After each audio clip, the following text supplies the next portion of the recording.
అమూల్య విషయంలో శ్రీవల్లి బండారాన్ని రామరాజు ముందు బయట పెట్టిన నర్మద. ఇంతకు ఏం జరిగింది? అసలు అమూల్య విషయంలో శ్రీవల్లి బండారాన్ని రామరాజు ముందు నర్మద బయట పెట్టడం ఏంటి? అసలు నర్మదకి ఈ విషయం ఎలా తెలుసు? ఇదంతా కూడా వీడియోలో చూసి తెలుసుకునేద్దాం. ఇల్లు ఇల్లాలు పిల్లలు అప్కమింగ్ ఎపిసోడ్స్లో ఏం జరగబోతుందో ముందుగా తెలుసుకోవాలి అనుకుంటే వీడియోని లైక్ చేసి ఛానల్ని సబ్స్క్రైబ్ చేసుకోండి. మొత్తం మీరు చూసుకున్నట్లయితే ఇంకా ఇంట్లో అందరూ కూడా చాలా దిగులుగా ఉంటారు. ప్రేమతో ఎవరూ మాట్లాడరు. ఎందుకంటే ప్రేమ విశ్వాకు సపోర్ట్ చేసింది కదా. నిజానికి విశ్వాయే అమూల్యను ట్రాప్ చేసి ఉండొచ్చు. కానీ అందరి ముందు అమూల్యే విశ్వ వెనక తిరిగిందని, విశ్వాని ప్రేమించిందని, విశ్వ పెళ్లి చేసుకోకపోతే ప్రాణాలు తీసుకుంటాను అని చెప్పిందని అందరి ముందు ప్రేమ చెప్పేసేసరికి అది నిజమా కాదా అని అమూల్యను నిలదీసి అడగడంతో ఆల్రెడీ విశ్వ అమూల్యకు బ్రెయిన్ వాష్ చేసేసరికి అది నిజమే అని చెప్తుంది. చెప్పేసేసరికి ఇంట్లో వాళ్ళంతా కూడా అప్పటి వరకు సాగర్ కానీ ఇటు ధీరజ్ కానీ విశ్వాను కొట్టడానికి ప్రాణాలు తీయడానికి ప్రయత్నించినా కానీ తన చెల్లెలే తప్పు చేసింది, తన చెల్లెలే విశ్వ వెంట పడింది అన్న విషయం తెలియడంతో చప్పెడు తాంబేలా సైలెంట్ అయిపోతారు. ఇంకా వాళ్ళు ఏం మాట్లాడతారు? తప్పు వాళ్ళ వైపు ఉంది, వాళ్ళ చెల్లెల వైపు ఉంది, మాట్లాడడానికి అవకాశం ఉండదు. ఇంకేం మాట్లాడతారు? ఏం మాట్లాడని పరిస్థితిలో ఇంకా అందరూ కూడా వచ్చేస్తారు. ఇంక ఇదే అవకాశం అని సేనాపతి కాస్త నోటికొచ్చినట్టల్లా ఏం పిల్లల్ని కన్నావు రామరాజు, నీ పిల్లలే నీ మాట వినరు, నీ పరువును తీస్తారు, నీ పిల్లలే నీ పరువు నీ ప్రతిష్ట అంటూ మీసం మెలితిప్పి మరీ పెద్ద గొప్పగా గర్వంగా చెప్పుతావు కదా. ఏమీ ఉపయోగం లేదు. నీ పిల్లలే నీ మాట వినకుండా వాళ్ళకి నచ్చిన వాళ్ళని పెళ్లి చేసుకోవడానికి ప్రేమించడానికి ముందుకొస్తారు. నా కొడుకు ఎన్నోసార్లు నిన్ను అవమానించినా కానీ నా కొడుకు వెంట పడి ఇప్పుడు పెళ్లి చేసుకోమని నీ కూతురే అంటుందంట. ఏంటో నీ ఆడపిల్లల్ని మగపిల్లల్ని వలవేయమని బాగానే కనిపడేశావు అంటూ ఇంకా ఎంతగానో సేనాపతి రామరాజుని అవమానించేసరికి ఇంకా చాలా కోపంగా అందరూ లోపలికి వచ్చేస్తారు. ప్రేమ కూడా లోపలికి వచ్చేస్తుంది. ప్రేమతో ఎవ్వరూ మాట్లాడరు. అక్క అక్క అంటూ వెనకాల తిరిగే నర్మద్ దగ్గరికి వచ్చిన నర్మదనే నువ్వు నా అన్నయ్యను కొట్టడానికి వీల్లేదు, ఏదైనా ఉంటే నార్మల్గా మాట్లాడు, కొట్టి మాట్లాడొద్దు అని ఎప్పుడైతే ప్రేమ నర్మదను కూడా ఆపిందో నర్మదకు చాలా బాధ అనిపిస్తుంది. ఇన్ని రోజులు చెల్లి చెల్లి అంటూ తిరిగిన తనే నన్ను ఎదిరించి ఇంటి ఆడబడుచు గురించే కదా నేను ఇలా చేశాను, దాని గురించి ఆలోచించకుండా నన్ను ఇంతలా అవమానిస్తుందా అని ఇంకా నర్మద కూడా బాధపడుతుంది. వల్లి అయితే వెనకాల తెగ మురిసిపోతూ నవ్వుకుంటూ ఉంటుంది. నవ్వుకుంటూ ఉండేసరికి ఎవరికి వాళ్ళు అందరూ బాధపడుతూ ఉంటారు. అసలు అమూల్య ఎప్పుడు ఎదురింటి వాళ్ళ మీద కోపంగానే కదా కనిపిస్తుంది. నా పెళ్ళైనప్పటి నుంచి కూడా అమూల్య ఎదురింటి వాళ్ళ వంక చూడలేదు. ఇన్ని రోజులు చూడని అమూల్య అసలు ఇప్పుడే ఆ విశ్వ వంక ఎందుకు చూడాలి? విశ్వ ప్రతిసారి మామయ్య గారి మీద చేయి చేసుకోవడమో మాట చేసుకోవడమో, అసలే ప్రేమ ధీరజ్లు పెళ్లి జరిగాక ధీరజ్ ప్రాణాలు తీయడానికి కూడా వెనకాడలేదు విశ్వకు. మరి అలాంటిది ఆ విశ్వ మీద ప్రేమను ఎందుకు పెంచుకుంది? నిజంగా ఇది అమూల్యలో పుట్టిన బుద్ధేనా, లేక అమూల్య మనసును ఎవరైనా కల్ముషం చేశారా? అమూల్యే వాడి వెంట పడింది అని అంటున్నాడు, కానీ అది నిజం కాదేమో అని నా మనసు కనిపిస్తుంది. ఒక్కసారి అమూల్యతో మాట్లాడాలి అని చెప్పి ఇంకా నర్మద కాస్త అమూల్య దగ్గరికి వెళ్తుంది. వెళ్ళేసరికి అమూల్య ఏడుస్తూ ఉంటుంది. ఎందుకంటే వెళ్తూ వెళ్తూ భోజనం తీసుకుని వెళ్తుంది. ఎందుకంటే ఎవరికి వాళ్ళే బాధలు పడుతూ ఉంటారు, ఎవరు భోజనాలు చేయరు. అమూల్య ఏమైనా చేసుకుంటుందేమోనన్న భయంతో అమూల్య దగ్గరికి భోజనం తీసుకుని వెళ్తుంది. ఎందుకంటే గుళ్ళో ఆల్రెడీ చందు చెప్పాడు కదా, అమూల్య ప్రాణాలు తీసుకుంటుందన్న భయంతోనే చెప్పలేదని. అది గుర్తుపెట్టుకుని అమూల్య దగ్గరికి భోజనం తీసుకుని వెళ్తుంది నర్మదైతే. తీసుకుని వెళ్ళేసరికి అమూల్య బాధపడుతూ ఉండేసరికి ఆ అమూల్య అని చెప్పనగానే వదిన అంటూ నర్మదను పట్టుకుని ఏడుస్తూ ఉంటుంది. ఎందుకు బాధపడుతున్నావు, ఎందుకు ఏడుస్తున్నావు అని చెప్పనగానే నాన్న ఎంతగానో బాధపడుతున్నాడు, ఎంతగానో అవమానపడ్డాడు, అదంతా నా వల్లే కదా వదిన అని చెప్పనేసరికి నీ వల్ల, సర్లే ఆ విషయం తర్వాత మాట్లాడుకుందాం, ముందు నువ్వు భోజనం చెయ్యి అని చెప్పాను. కానీ వద్దు వదిన, నాన్న నా వల్ల అవమానం పొందాడు, ఇంకా నేను భోజనం చేయలేను, నాకు ఆకలిగా అనిపించడం లేదు అని చెప్పి ఇంకా అమూల్య ఏడుస్తూ ఉండేసరికి నేను తినిపిస్తానంటూ వద్దు వద్దు అంటున్నా కానీ అమూల్యకు భోజనం తినిపిస్తుంది. అమూల్య ఏడుస్తూనే మొత్తానికైతే నర్మద పెట్టిన భోజనం అంతా తింటుంది. తిన్న తర్వాత అమూల్య, నేను ఇంటికి వచ్చినప్పటి నుంచి నిన్ను చూస్తూ ఉన్నాను, నీ గురించి నాకు ఎంత కాదనుకున్నా కొంచెం వరకు నిన్ను అబ్జర్వేషన్ చేశాను. ప్రతి విషయంలో ఎవరితోనూ అంత ఓపెన్గా మాట్లాడే మనస్తత్వం కాదు, అందరితోనూ నవ్వుతో పలకరించే మనస్తత్వం.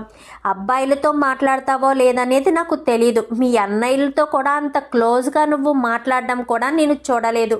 కాలేజీకి వెళ్ళడం, కాలేజీ నుంచి రావడం, ఎప్పుడు చూసినా హాల్లో కూర్చుని బుక్ తీసుకుని చదువుకోవడం, అంతవరకే నేను గమనించాను తప్ప నీ చేతిలో నేను ఫోన్ చూడడం కూడా ఎప్పుడూ లేదు.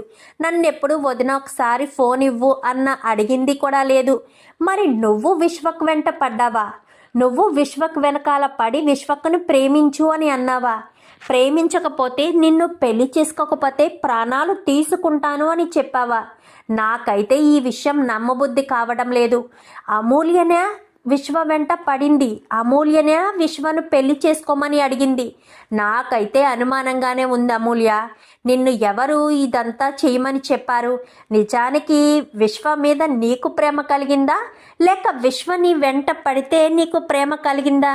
విశ్వ మీద నీకు మంచి అభిప్రాయం అయితే లేదు, ఎందుకంటే మామయ్య గారిని ప్రతి క్షణం అవమానించడంతో పాటు మీ అన్నయ్యల్ని కూడా ప్రతి క్షణం అవకాశం దొరికినప్పుడల్లా బాధ పెడుతూనే ఉన్నాడంట కదా విశ్వ. పెళ్ళైన కానించి నేను చూశాను, పెళ్ళికి ముందు కూడా మీ అన్నయ్య చెప్పారు. మరి అలాంటిది నువ్వు విశ్వను ప్రేమించడం అంటే నాకు ఆశ్చర్యంగాను, ఇంకా చాలా అద్భుతం అంటే ఒక షాకింగ్లా అనిపిస్తుంది. నువ్వు నిజంగా విశ్వను ప్రేమించావా? సూటిగా చెప్పు, అబద్ధం చెప్పకు. వదిన అంటే తల్లి లాంటిది అని తెలుసు, మీ అమ్మ తర్వాత అమ్మ లాంటి దాన్ని నేను. చెప్పమూల్య, నువ్వు ఏదైనా సరే మనసులో దాచుకోవద్దు, నిజం నిర్భయంగా చెప్పు. నిజంగానే నువ్వు విశ్వను ప్రేమించావా అని చెప్పనేసరికి ఏడవడం మొదలు పెడుతుంది. అంటే నువ్వు అబద్ధం చెప్పావన్నమాట, నిజమేంటి అమూల్య, అసలేం జరిగింది అని చెప్పనేసరికి అటు ఇటు చూడడం మొదలు పెడుతుంది. చూడడం మొదలు పెట్టేసరికి ఎవరైనా వింటారేమో అన్న భయంతో ఇంక చూస్తుందని అర్థం చేసుకుని నర్మద కాస్త వెళ్ళి డోర్ క్లోజ్ చేసేస్తుంది. క్లోజ్ చేసేసరికి ఇప్పుడు చెప్పు, భయపడొద్దు, అసలు నిన్ను ఎవరు ప్రోద్బలం చేశారు, ఎవరు నీకు సలహాలు ఇచ్చారు, విశ్వక్ని ప్రేమించమని ఎవరు చెప్పారు, ఎవరు చెప్తే విశ్వాన్ని నువ్వు ప్రేమించావు? చెప్పు అమూల్య, చెప్పు అని చెప్పనేసరికి అది వదిన అని చెప్పనగానే మొహమాట పడొద్దు అని చెప్పాను కదా, టెన్షన్ పడొద్దు, అసలు నువ్వు అబద్ధం కూడా చెప్పొద్దు, ఉన్నది ఉన్నట్టు చెప్పు. ఇప్పటికే మీ నాన్నగారు వాళ్ళ ముందు తలదించుకున్నారు. ఆడపిల్ల తండ్రిగా పుట్టినందుకు, నిన్ను తన కడుపున కన్నందుకు చాలా బాధపడుతున్నారు. తన పిల్లల మీద ఎంతో నమ్మకం పెట్టుకున్న మావయ్య గారు నీ విషయంలో ఓడిపోయాను అని బాధపడుతున్నారు. చెప్పమూల్య, అసలేం జరిగింది? నిజంగానే విశ్వం మీద నీకు ప్రేమ కలిగిందా? చెప్పు. నిజంగా విశ్వం మీద ప్రేమ కలిగితే నేను దానికి ఏం చేయాలో అది చేస్తాను. చెప్పమూల్య అని చెప్పనేసరికి లేదు వదిన, అసలు నాకు విశ్వం మీద ప్రేమ కలగలేదు, అసలు ఏం జరిగిందంటే అని చెప్పి మొత్తం విషయం స్టార్టింగ్ నుంచి కూడా విశ్వ తన వెంట పడడం, విశ్వ తన వెంట పడి గుడి దగ్గర ప్రపోజ్ చేయడం, గుడి దగ్గర ప్రపోజ్ చేసిన తర్వాత వల్లియే తనని ప్రేమించి పెళ్లి చేసుకుంటే 2 కుటుంబాలు ఒకటవుతాయని చెప్పడం, ఆ తర్వాతే అమూల్య తన మనసుని మార్చుకోవడం, మొత్తం విషయం అంతా కూడా పోసగుచ్చినట్టుగా నర్మదకు చెప్తుంది. ఏంటి వల్లి చెప్పిందా అని చెప్పాను. కానీ అవును వదిన, వల్లి వదిన చెప్పింది, మీ ఇద్దరికి పెళ్లి జరిగితే 2 కుటుంబాలు ఒకటవుతాయని. 2 కుటుంబాలు ఒకటవడం కోసమే నేను ఇదంతా చేశాను. పైగా మన ప్రేమ విషయం తెలిస్తే ఇంట్లో వాళ్ళు మనల్ని విడదీస్తారు. అందుకే నేను ప్రేమించాను అని చెప్పకుండా నువ్వే నన్ను వెంటపడి ప్రేమించాను అని చెప్పు.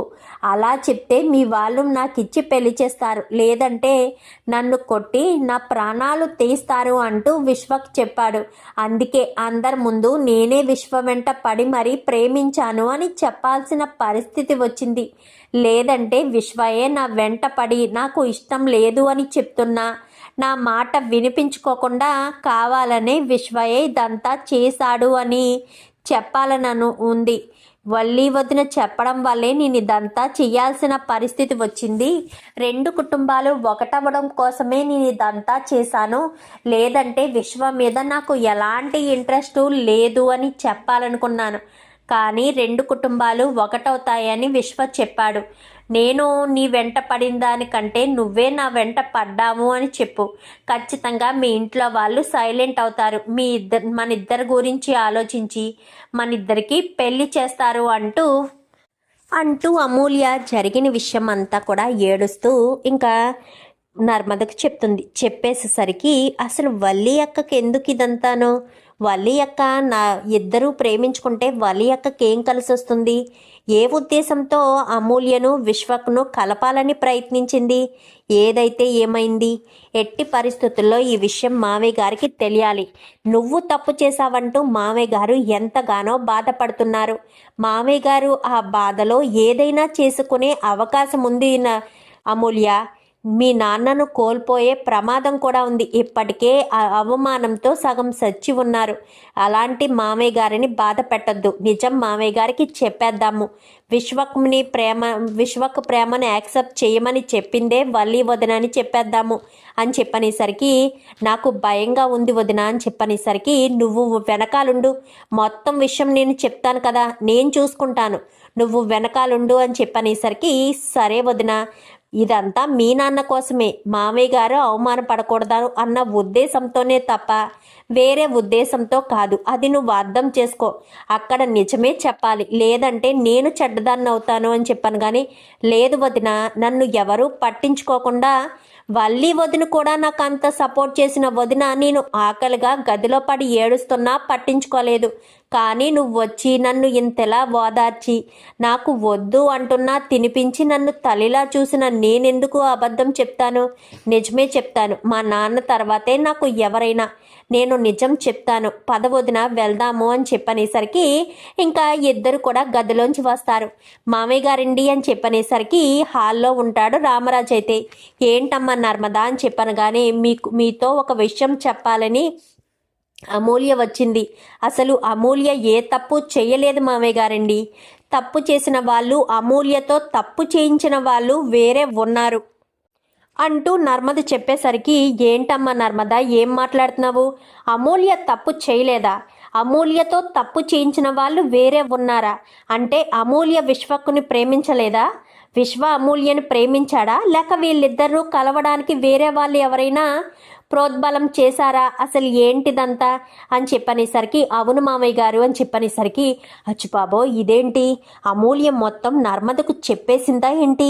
ఇప్పుడు అమూల్య మొత్తం నర్మదకు చెప్పేస్తే నర్మద మామయ్య గారికి చెప్పడం కోసమే బయటికి తీసుకొచ్చినట్టుంది.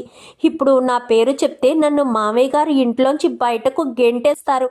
ఇప్పటికే పరువు పోయి ఎంతో బాధపడుతూ చస్తూ బ్రతుకుతున్న మామయ్య గారికి ఇదంతా జరగడానికి కారణం నేనేనన్న విషయం తెలిస్తే ఇంకా నన్ను ఇంట్లో ఉండనిస్తారా? మెడపట్టి బయటకు గెంటేస్తారు అని కంగారు పడిపోతూ ఉంటుంది వల్లి. అయితే కంగారు పడిపోతూ ఉండేసరికి అచ్చుబాబోయ్ నర్మదా ఏం మాట్లాడుతున్నావు?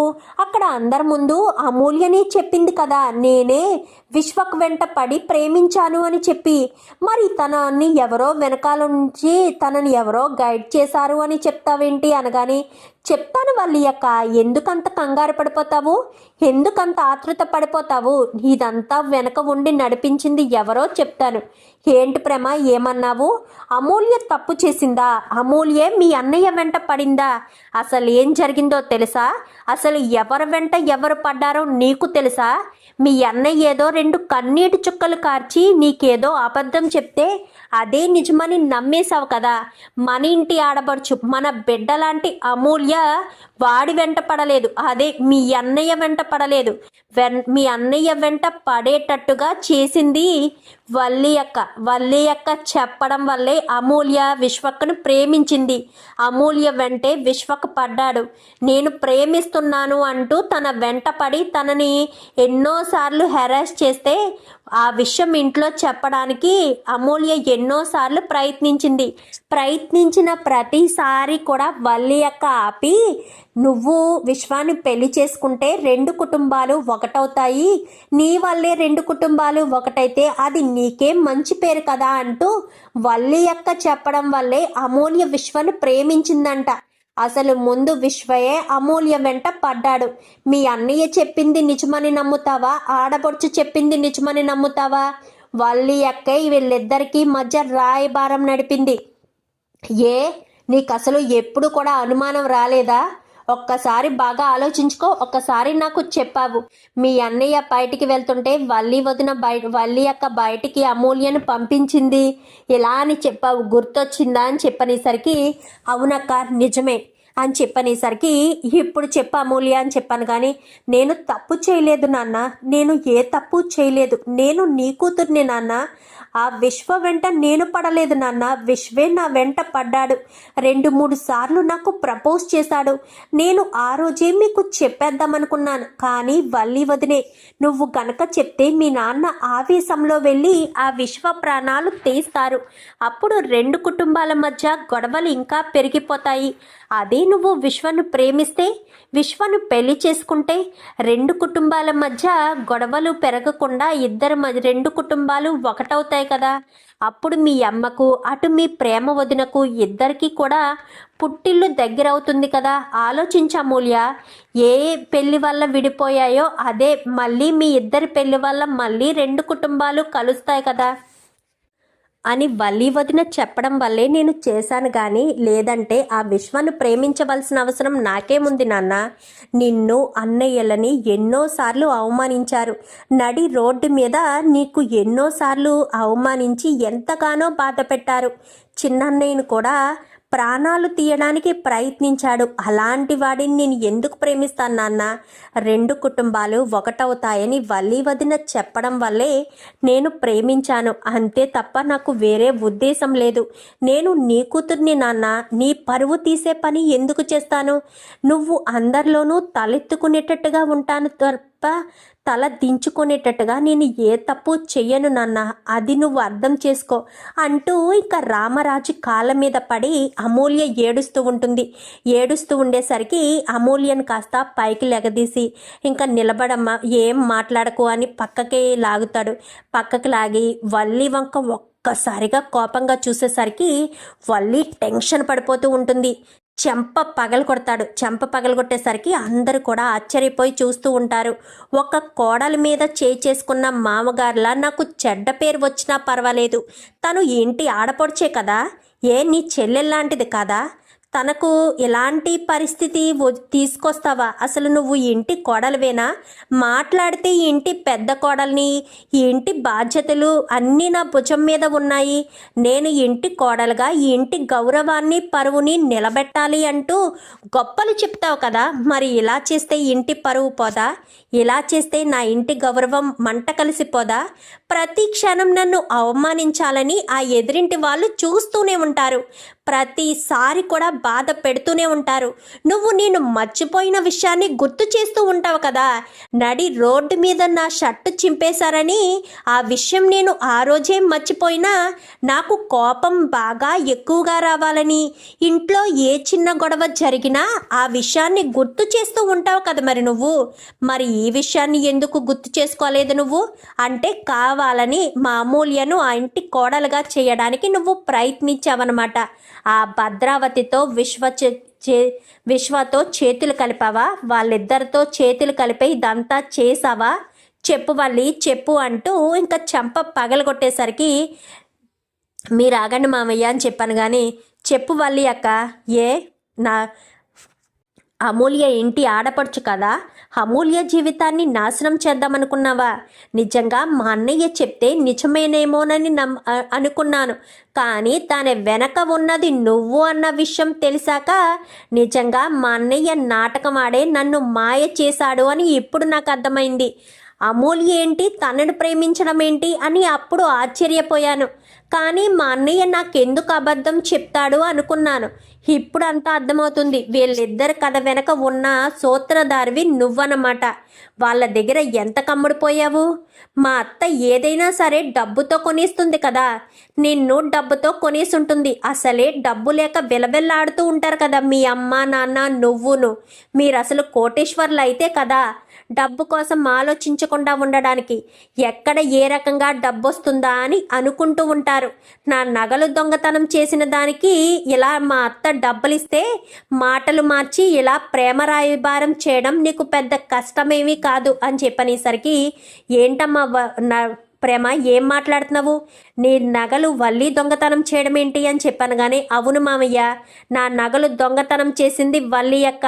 తిరుపతి బాబాయికి ఏమీ తెలీదు. వల్లి యొక్క నగలు దొంగతనం చేసి వాటిని దాచిపెడుతుండగా నర్మదక్కకు నాకు రెడ్ హ్యాండెడ్గా దొరికిపోయింది. ఆ విషయం ఇంట్లో చెప్తాము అంటే పరువు నా కాపరం పోతుంది, నా జీవితం నాశనం అయిపోతుంది. నన్ను జీవితాంతం పుట్టింట్లో పడి ఏడవమంటారా, నా ప్రాణాలు తీసుకుంటాను అంటూ బ్లాక్మెయిల్ చేయడం వల్ల, సర్లే నాలాంటి ఆడపిల్లే కదా, మాలాగే ఎన్నో ఆశలతో ఇంట్లో అడుగుపెట్టిన కోడలే కదా, ఎందుకులే వదిలేసేయని నర్మదక్క చెప్పడం వల్లే ఈ ప్రాబ్లంని సాల్వ్ చేయమనగానే పాపం తిరుపతి బాబాయ్ చేతిలో పెట్టి ఏదో కహాని చెప్పి నువ్వు కొట్టే చెంపదెబ్బలకి నువ్వు పెట్టిన తిట్లకి తిరుపతి బాబాయ్ బలయ్యాడు. పాపం ఒక రోజు రాత్రంతా ఆకలితో తిరుపతి బాబాయ్ బయట ఉండేటట్టు చేసింది వల్లి అక్క. ఇదంతా చేసింది వల్లి అక్కే. నగలు దొంగతనం చేసింది వల్లి అక్కే. వీళ్ళు నిజంగా కోటీశ్వర్లు కాదు మామయ్య. అబద్ధాలు చెప్పి మోసాలు చేసి చందుబావ గారిని పెళ్లి చేసుకుంది. చెప్పేవన్నీ అబద్ధాలే, చేసేవన్నీ మోసాలే. తను ఎంఏ ఇంగ్లీష్ చదివానని చెప్పింది అబద్ధమే, వాళ్ళు కోటీశ్వర్లని చెప్పింది అబద్ధమే, ఆస్తి మొత్తం పోయింది అని చెప్పింది అబద్ధమే. ప్రతి ఒక్కటి అబద్ధాలు చెప్పుకుంటూనే ఇంతవరకు తీసుకొచ్చారు. చివరికి అమూల్య విశ్వల పెళ్లి దాకా తీసుకువెళ్ళారు అంటే ఖచ్చితంగా మా అత్త ఎంతో కొంత డబ్బు ఇచ్చే ఉంటుంది, ఇవ్వకుండా అయితే ఉండదు. వాళ్ళు ఆ డబ్బుకి అమ్ముడిపోయి అమూల్య జీవితాన్ని ఆ ఇంట్లో తాకట్టు పెట్టేసి ఉంటారు మామయ్య అని చెప్పనేసరికి వల్లి వంక ఇంకా రామరాజు చూస్తూ ఉండగానే చందు చెంప పగలగొట్టి, ఒక్క క్షణం కూడా నువ్వు ఇంట్లో ఉండడానికి వీల్లేదు. నా చెల్లెలి జీవితం నాశనం చేయడానికి నీకసలు ఏం హక్కు అధికారం ఉందే? నీకసలు ఇంటి కోడలుగా ఉండడానికి అర్హతే లేదు. నీలాంటిది నా ఇంటి గడప కూడా తొక్కడానికి వీల్లేదు. తక్షణమే నువ్వు నా ఇంట్లోంచి వెళ్ళిపో అని చెప్పాను. కానీ అది కాదు బా అని చెప్పాను. కానీ చీ నోర్మి, నీ మాట అబద్ధం, నువ్వు చేసే పనుల అబద్ధం, ప్రతి ఒక్కటి అబద్ధం. నేను అప్పు చేసి 10 లక్షలు ఇచ్చినందుకు గాను నేను ఎంత నరకయాతన అనుభవించానో నాకు మాత్రమే తెలుసు. నా ప్రాణాలు తీసుకోవడానికి కూడా నేను వెనకాడలేదు, కేవలం నీకు డబ్బులు ఇచ్చినందుకు. నన్ను క్షమించు నాన్న. పెళ్ళికి ముందే 10 రోజుల క్రితమే నాకు డబ్బులు కావాలి అని వల్లి నన్ను అడిగితే, పెళ్ళి ఆగిపోతే ఎక్కడ నువ్వు ప్రాణాలు తీసుకుంటావేమోనన్న భయంతో సేటు దగ్గర అప్పు చేసి మరీ వీళ్ళకి డబ్బులు ఇచ్చిన పాపానికి 3 నెలలు నాకు సరిగ్గా నిద్ర కూడా లేకుండా చేశారు. డబ్బులు అడిగిన ప్రతిసారి ఏదొక కహాని చెప్తూనే ఉండేవారు. అప్పుడే చిన్నోడు నాకు అర్జెంటుగా డబ్బులు కావాలి అంటే, చిన్నోడు నీ దగ్గర దొంగతనం చేసి ఇచ్చిన డబ్బులు అప్పుడవే. ఆ తర్వాత ఎక్కడి నుంచి వచ్చాయో నాకు తెలియదు కానీ 10 లక్షల రూపాయలు తీసుకొచ్చి ఇచ్చారు. బహుశా ఆ డబ్బులే అమూల్యకు విశ్వకు ప్రేమ రాయబారం కలపడానికి ఇచ్చిన డబ్బులు అయి ఉండొచ్చు. ఏదేమైనా నువ్వు తప్పు చేసావు వల్లి. నువ్వు ఇంట్లో ఉండడానికి అర్హతే లేదు. నువ్వు నా భార్యగా ఉండడానికి ఏ హక్కు లేదు. ఒక్క క్షణం కూడా నువ్వు మా ఇంటి ముందు మా కళ్ళ ముందు ఉండడానికి వీల్లేదు అంటూ వాళ్ళని కాస్త బయటకు గెంటేస్తారు. మరి విశ్వయే అమూల్య వెంట పడ్డాడని ఇదంతా ప్రీ ప్లాన్డ్గా చేశారన్న విషయం తెలుసుకున్న రామరాజు